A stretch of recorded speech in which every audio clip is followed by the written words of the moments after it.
The auditorium buzzed with the hum of eager graduates and tearful parents. Krystos sat in the middle row, their dark, curly hair loosely tied back, long legs crossed elegantly in their chair.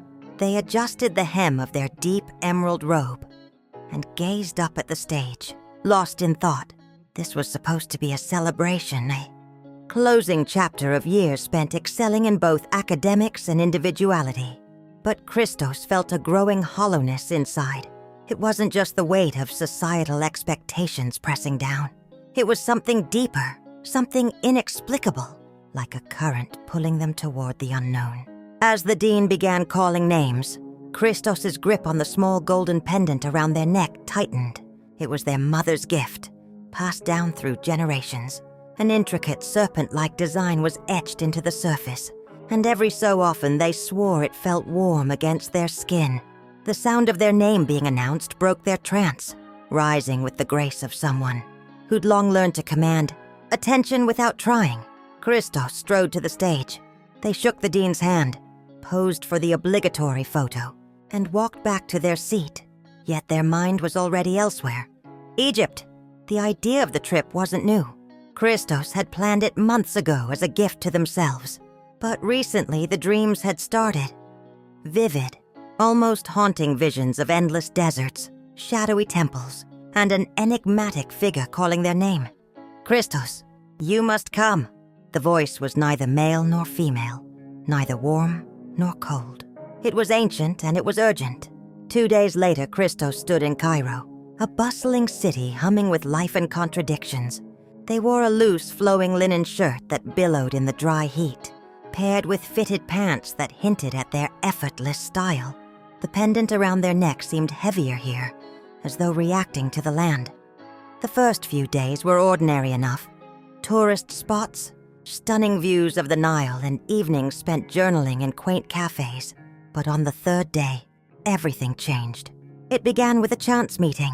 While exploring the Khan el-Khalili market, Krystos felt an inexplicable pull toward a small, shadowy stall tucked between more vibrant shops.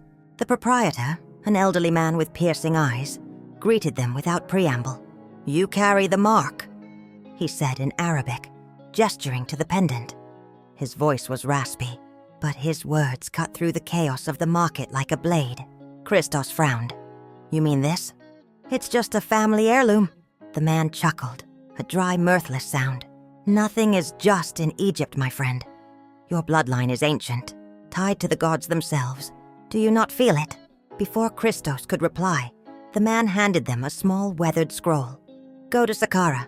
There you will find the answers you seek. But tread carefully.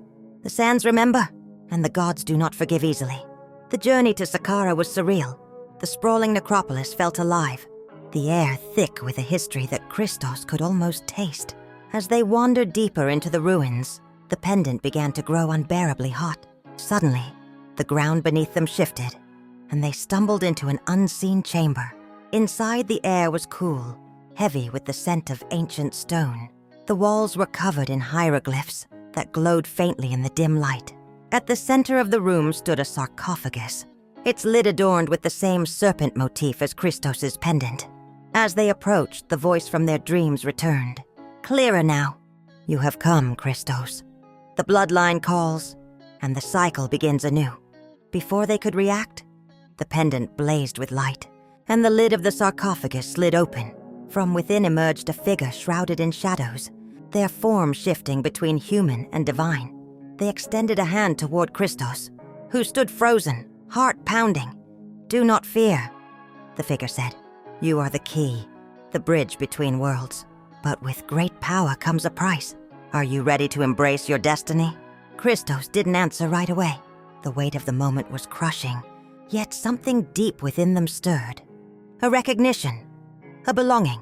Taking a deep breath, they stepped forward, grasping the figure's hand, and the world around them erupted into light and chaos.